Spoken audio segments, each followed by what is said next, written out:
প্রথম করণীয় হচ্ছে দেখা গেল ঘটছে সে সাথে, সাথে ইন্টারনেটের ফ্লাইট মোডটা অন করে দেওয়াটা বেস্ট।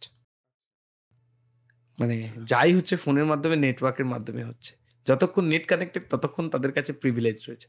আপনি যদি তৎক্ষণাৎ নেটটা অফ করে দেন তাহলে অনেকটাই কিন্তু সমস্যা। এবার যদি ওটিপির ক্ষেত্রে হয় ব্যাংকের ক্ষেত্রে তো নিয়েই নিচ্ছে। স্ন্যাচ করে ফেলেছে অলরেডি।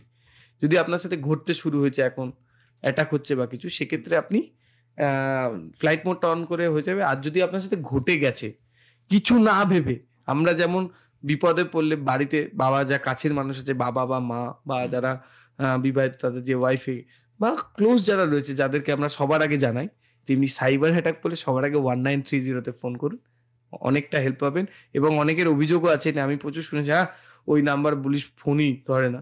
সত্যি তাই এটা বুঝতে হবে এতগুলো দেশে আমরা আস্তে, আস্তে আধুনিক জীবনে যাচ্ছি এবং এই ডিজিটাল দুনিয়ার সাথে মিশছি। আমাদের অনেক ভুল হচ্ছে যার ফলে সেই নাম্বারটা তো বিজি থাকছে।